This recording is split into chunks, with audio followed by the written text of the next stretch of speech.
질문이 들어왔는데 댓글로 답변 드리는데 한계가 있는 것 같아서 영상으로 답변을 드립니다. 다른 분들도 같이 보시면서 질문하신 분이 어떠한 사고의 오류를 저지르고 있는지 고민해보고 정확하게 이분이 왜 틀렸는지를 알고 나면 여러분의 사고력도 높아질 수 있을 테니 같이 공부해보도록 하죠. 질문한 문제는 2019년 5급 공채 피셋 언어논리 2번 문제인데 보통 1에서 10번 문제, 또 21번에서 30번 문제는 단순 내용일치 문제죠. 사실 내용일치 문제는 정답이 되도록 사고를 끼워 맞추는 게 도움이 될 수가 있어요. 제가 봤을 때 내용일치 기출문제 중에 좀 애매하다 싶은 거는 한 문제 정도밖에 없었고 나머지는 문제가 틀렸냐 내가 틀렸냐 이런 의심이 들었을 때 전부 다 내가 틀렸구나 라고 생각을 하면 돼요. 하여튼 지문을 같이 읽어보겠습니다. 조선시대에는 어떠한 경우라도 피의자로부터 죄를 자백받도록 규정되어 있었다. 그리고 자백을 한 경우에만 형이 확정됐다. 굉장히 무서운 나라였네요. 자백을 받기 위해 신문을 했는데 말로 타일러서 자백을 받아내는 걸 평문이라고 했고, 그러나 자백하지 않고 버틸 때 매를 쳐서 자백을 받아내는 걸 형문 혹은 고문이라고 하죠. 이런 걸 시행했대요. 그래서 A, 형문 과정에서 매를 칠 때는 한 번에 30대를 넘길 수 없었고, 더 고문 아니 형문을 하고 싶으면 3일이 지나야 되고, 이렇게 2번 매를 친 후에는 더 이상 형문으로 때릴 수가 없었다.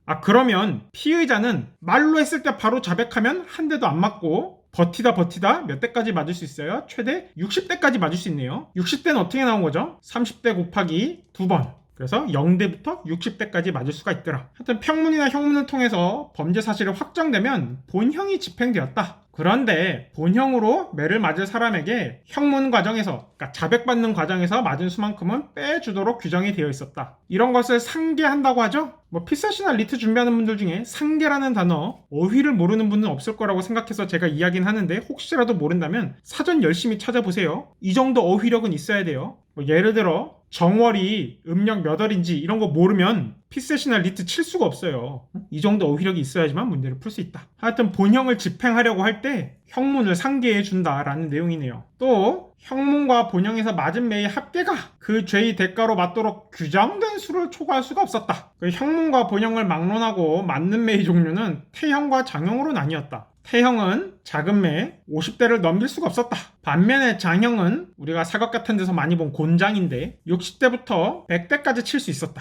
이 뒤에 내용은 질문이랑 상관이 없어서 넘어갈게요. 자, 조선시대에는 3사람 이상 무리를 지어서 남의 물건을 강탈했을 때에는 100대를 때렸대요. 규정이 100대를 때리는 거다라는 거죠. 거의 다 왔어요. 자, 이제 2번. 3명 이상 무리를 지어서 남의 재물을 강제로 빼앗은 자. F에서 말한 사례에 딱 대응이 되죠? 몇 대 맞아야 돼요? 100대 맞아야겠네요. 100대 때리려면 태형이에요? 장형이에요?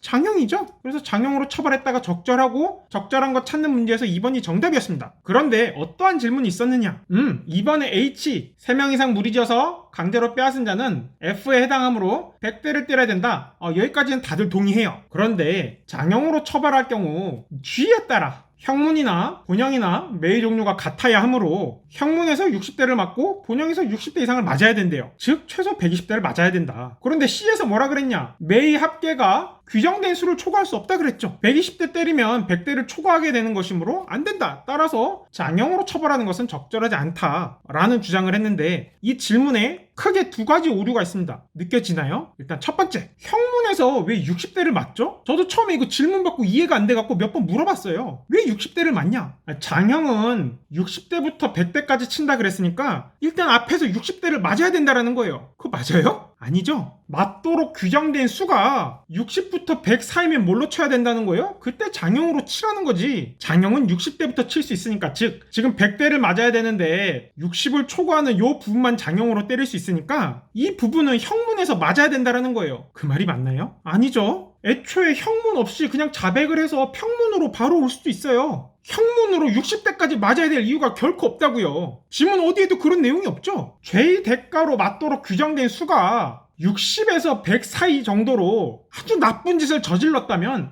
장형으로 60대를 쳐라, 장형으로 100대를 쳐라, 이런 얘기인 거죠.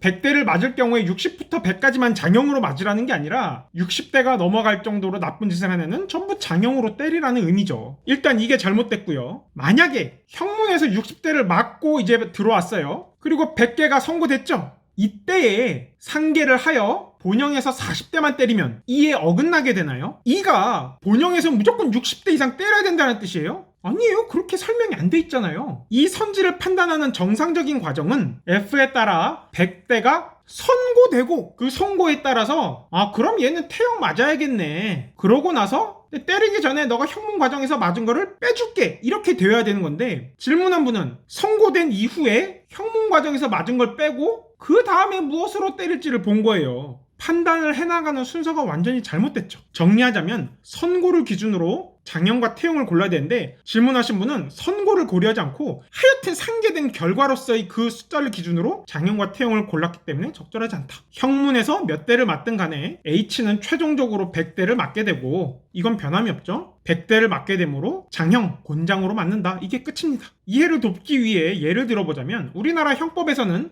구속기간이 형량에 산입됩니다. 그래서 구속을 30일 당하고 징역 6개월이 선고됐어요. 그럼 이 사람은 실제로 징역 5개월 살고 나오죠. 근데 만약에 이 사람이 군대를 가야 돼. 그런데 징역 6개월 이상 받은 사람은 현역병으로 입대가 안 돼요. 그런데 질문한 분은 마치 얘는 징역 5개월만 살았으니까 현역병으로 입대가 가능해 라고 주장하는 거랑 비슷하거든요. 선고를 기준으로 생각을 해야 되는데 그런 걸 생각하지 않고 상계된 이 결과물을 기준으로 판단하면 이러한 오류에 빠지게 됩니다. 머릿속 사고 과정이 꼬인 부분이 좀 풀렸는지 모르겠네요. 추가로 질문자분께서 형문 과정에서 총 60대까지 칠 수 있으니까 이때 50대 치고 본형에서 또 50대를 태형으로 칠 수 있는 거 아니냐. 그러면 여기서 장형으로 처벌했다 반례가 생기는 거 아니냐라고 묻더라고요. 왜 계속 이런 질문을 하냐면 조선시대의 법체계를 현재의 법체계랑 헷갈려서 그런 것 같아요. 지금 이 시대는요 무죄 추정의 원칙이 아니라 유죄 추정의 원칙이에요. 세상에 자백을 받기 위해서 때리는 경우가 어딨어요. 무죄 추정의 원칙은 의식 수준이 꽤 높아진 다음에 가능해진 거지. 이건 일단 유죄라고 보고 때리기 시작하는 거잖아요. 근데 얘가 몇 대 맞고 자백할지 어떻게 알아요? 이러한 상황에서 만약에 이 H에 해당하는 사람이 형문에서 10대만 맞고 자백을 했어. 그리고 이제 본형으로 왔을 때 90대를 더 맞아야 되죠. 지금 100대를 맞아야 되니까 요 90대 태형으로 때릴 수가 있어요? 없어요? 없죠. 어떠한 경우에도 50대 못 넘기잖아요. 따라서 때리는 사람 입장에서 보면 피의자 얘가 언제 자백할지 알 수 없으므로 일단 유죄 추정에 의해서 최종적으로 맞아야 될 100대를 기준으로 또 매의 종류가 같아야 되니까 형문에서부터 장형으로 때릴 수밖에 없어요. 그런 무시무시한 시대였어요. 알겠죠? 충분히 답변이 되었을 거라고 생각하지만 혹시라도 여전히 이해가 어려운 부분이 있다면 또 댓글 남겨주세요.